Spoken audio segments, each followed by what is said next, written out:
yo creo que no hace falta ser un experto en temas militares o en geopolítica, favorece a quien va ganando la guerra, que en este caso es Rusia.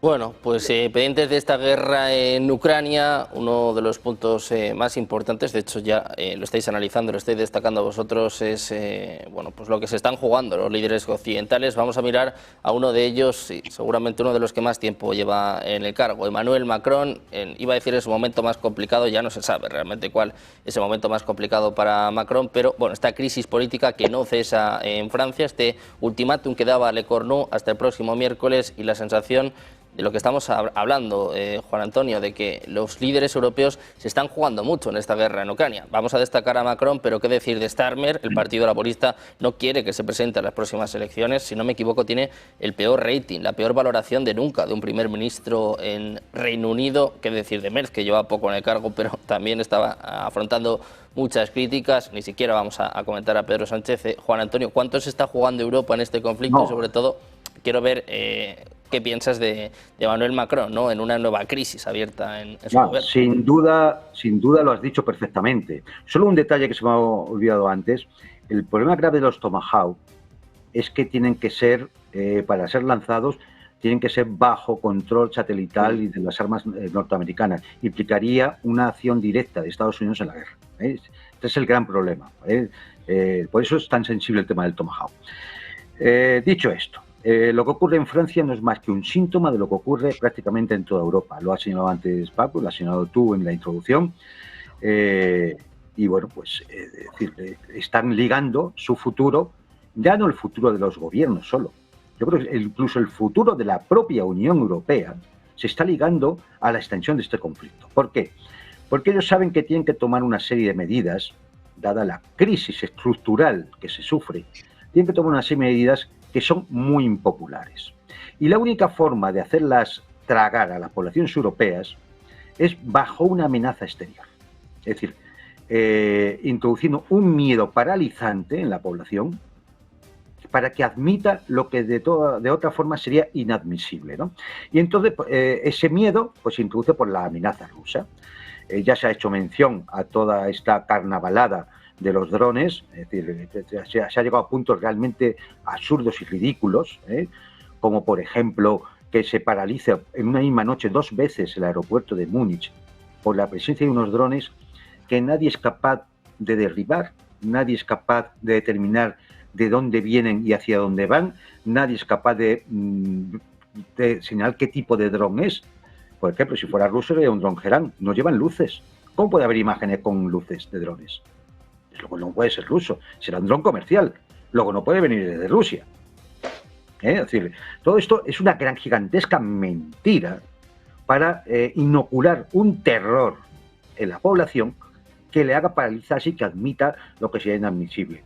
Y como, claro, la mentira poco a poco siempre va quedando en evidencia, se produce un proceso de solidificación hacia un totalitarismo liberal. Y así vemos, bueno, pues la admisión del empobrecimiento de la población, es decir, la destrucción del estado de bienestar y a su claro empobrecimiento, vemos el caos social, vemos la militarización y la construcción de un estado policial y de control absoluto, y bueno, pues en este entorno es el que se produce esa crisis francesa, que no es una crisis de este mes con Le Cornu, es una crisis que viene desde que el señor Macron disolvió la Asamblea y era una legislativa para él mantenerse en el poder. Porque a esto no se los echa ni con agua caliente. Son una pandilla de dictadorzuelos de bajo nivel, de bajos fondos, que se agarran al sillón del poder como sea. Y así vemos una Francia en la cual, ¿qué va a hacer Le Cornu? Ni cualquier otro que pongan. Sí, es que es necesario ir a presidenciales porque hay que cambiar la dirección del país. Mirad, datos de Francia, ¿no? Crecimiento para este año un 0,6%.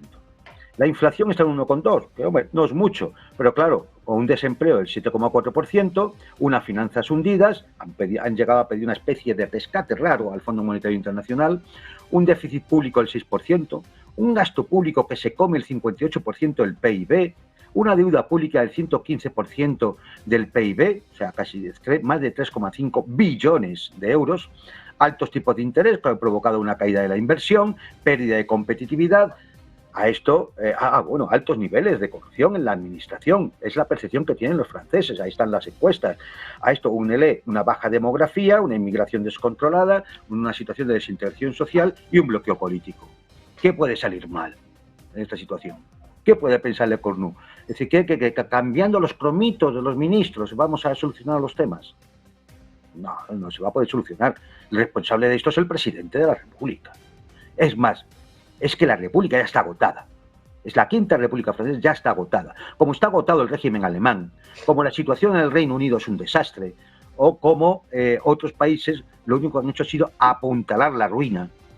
Y mientras dure el apuntalamiento, dará la sensación de que todo va medio bien. Pero un día de estos el apuntalamiento se derrumbará. Y veremos la realidad. Y por encima de todo esto está esa arquitectura llamada Unión Europea, que en el fondo es la raíz de los males. Porque claro, a base de directivas, de control, de exigencias de rearmes y de cosas por el estilo, o de darle a la maquinita al Banco Central Europeo sin controlar el gasto, bueno, pues o la inversión de ese dinero que se hace, que se imprime en el Banco Central Europeo, pues lo que llegamos es a una situación de corrupción estructural, de marcha hacia un totalitarismo dulce, digámoslo así, totalitarismo liberal, un empobrecimiento de las clases medias, un empobrecimiento también de las clases trabajadoras y en definitiva una situación que a la larga se puede volver explosiva. Por eso es tan necesario mantener el terror a la amenaza rusa o a la emergencia climática o Dios sabe a qué que se inventen para paralizar a las poblaciones. Bueno, pues un momento complicado para Europa, marcado por estos drones, por esta amenaza rusa, y un momento en el que precisamente vamos a mirar a Rusia. Se está hablando mucho de las sanciones, de si se va a sancionar o no a los diplomáticos europeos, de si Rusia va a responder también bueno, pues a estas sanciones, si va a hacer algo con Donald Trump. Vamos a contarles una última hora de la agencia Bloomberg. Según varias fuentes, los comerciantes que venden petróleo ruso están comenzando recientemente a solicitar pagos en yuanes chinos a las refinerías estatales indias. Los comerciantes que ofrecen petróleo ruso han comenzado a pedir a refinerías estatales indias que paguen en yuanes chinos, aprovechando las recientes señales de mejora en las relaciones entre Nueva Delhi y Pekín como una oportunidad para simplificar los acuerdos de los compradores indios. La principal refinería de India, la estatal Indian Oil, ha realizado recientemente pagos en moneda china por 2 o 3 cargamentos de petróleo ruso, es lo que apuntan varias fuentes que están familiarizadas con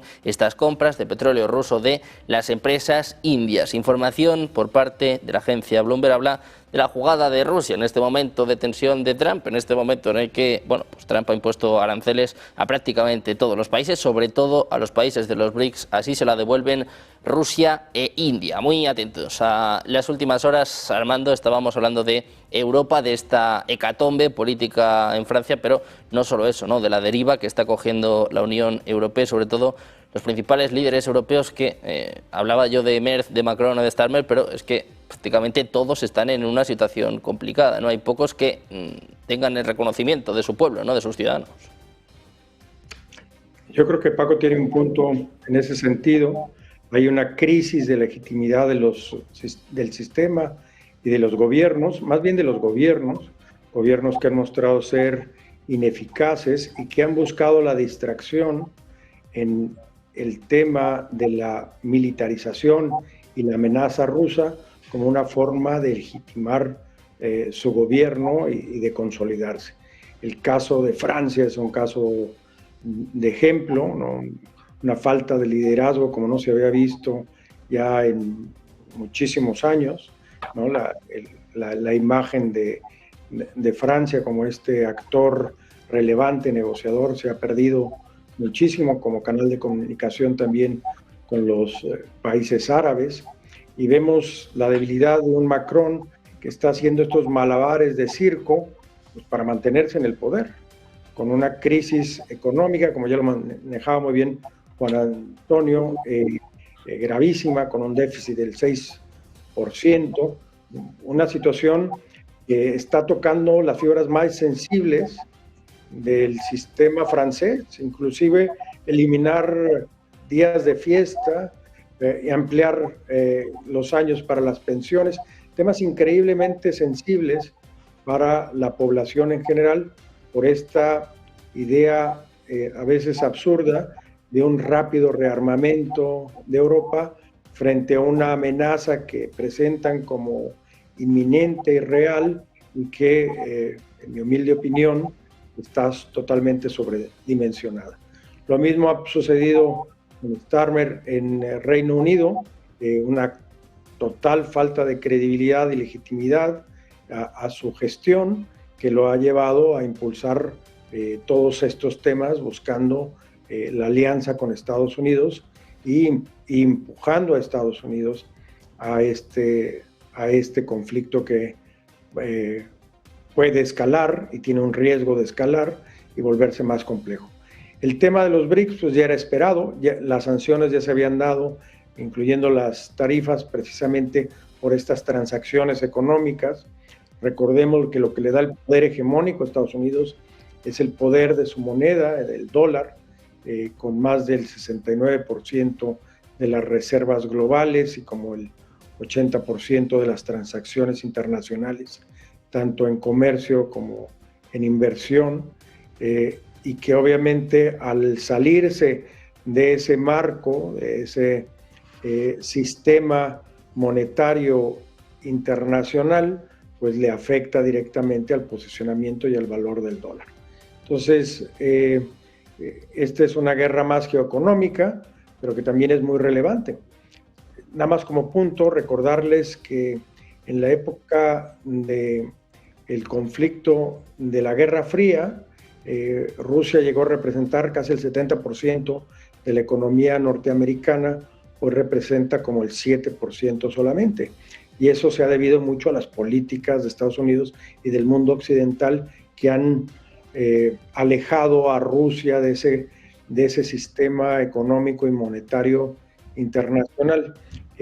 Rusia ha buscado muy específicamente en este conflicto nuevos canales y lo ha encontrado a través de los BRICS para mantener sus exportaciones de gas y de petróleo y para mantener su economía a flote, y parece ser que las medidas o las sanciones, aunque sí han tenido un efecto, no han tenido el efecto devastador que varios de los líderes europeos habían prometido o esperaban.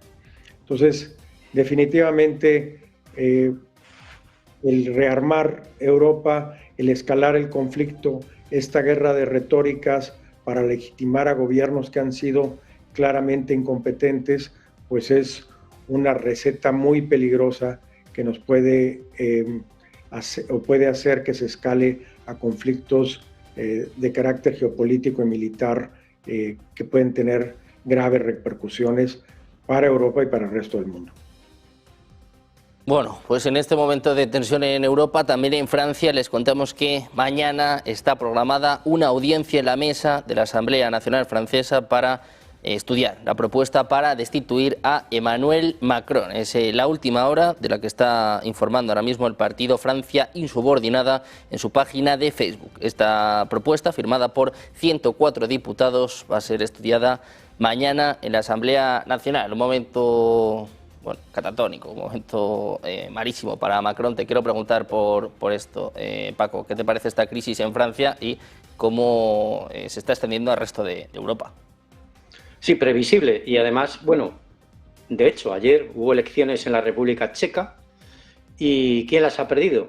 Las ha perdido el gobierno pro-occidental, pro-Unión Europea, pro-Bruselas, que además era partidario de mantener la guerra en Ucrania, y las ha ganado un candidato al que llaman populista e incluso prorruso, que es contrario a la política que se ha realizado hasta ahora en relación con el conflicto ucraniano y las sanciones a Rusia por sus resultados, ¿no? Que no pueden ser más devastadores para los países de la Unión Europea, ¿no?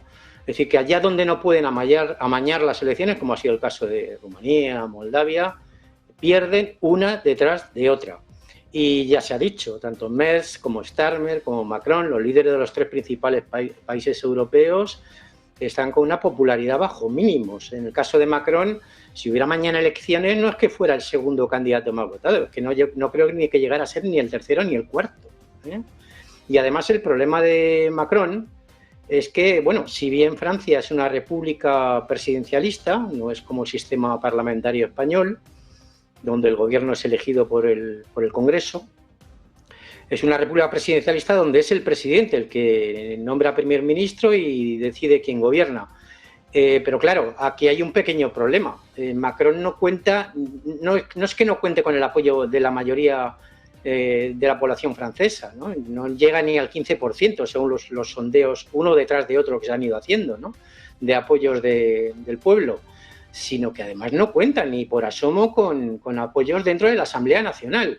Es decir, él puede nombrar todos los gobiernos que quiera, de hecho lleva 5 en los últimos 2 años, pero claro, si un gobierno que nombre el presidente de la República, por muy sistema presidencialista que sea, no cuenta con mayoría suficiente para aprobar leyes, pues tiene que dimitir, ¿no?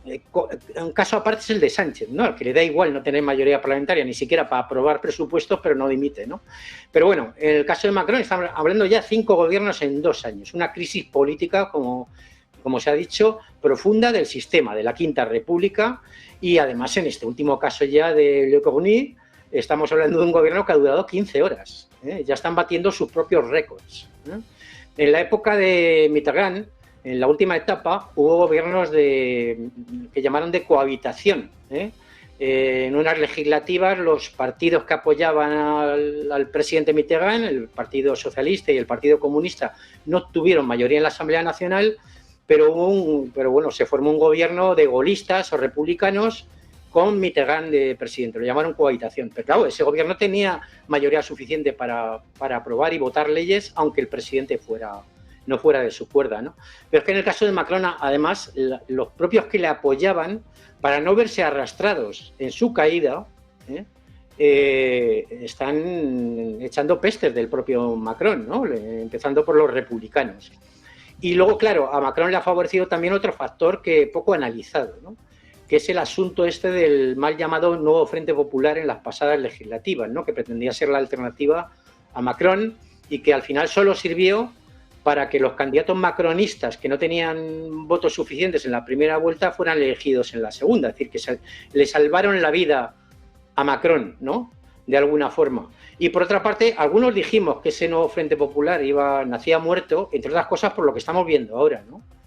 Dentro de ese Nuevo Frente Popular había partidos neoliberales como el PS o los Verdes y partidos de centroizquierda e izquierda como los de Francia Insumisa, de Mélenchon o el Partido Comunista Francés. Y bueno, ya hemos visto como en la propia Asamblea Nacional ahora cada uno va por su lado, ¿no? Y ni siquiera son capaces de negociar de forma conjunta o bien una alternativa de gobierno o acuerdos de gobiernos con otras fuerzas, ¿no?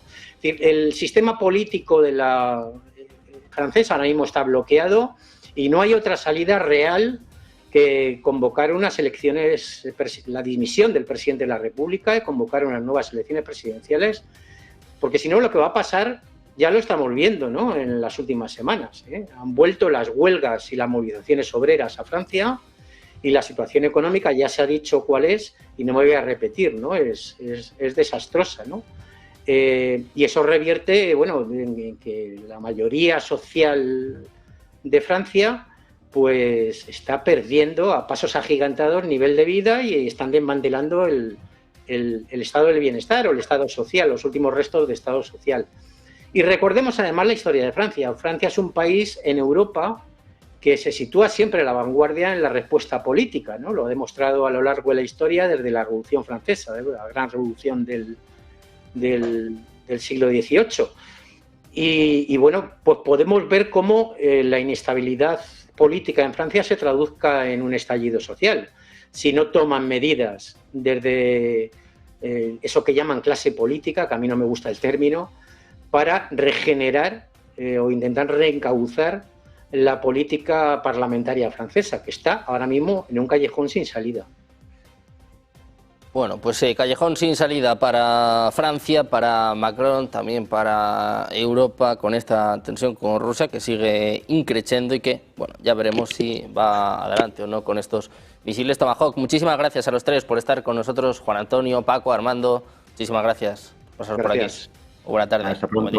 Adiós. Nosotros que vamos a hacer una pequeña pausa, unos minutos, y enseguida miramos a los mercados pendientes del cierre de Europa y también en los próximos minutos de Donald Trump. El presidente de Estados Unidos recibe a Mark Carney. Hacemos una pausa y enseguida se lo contamos en Negocios Televisión.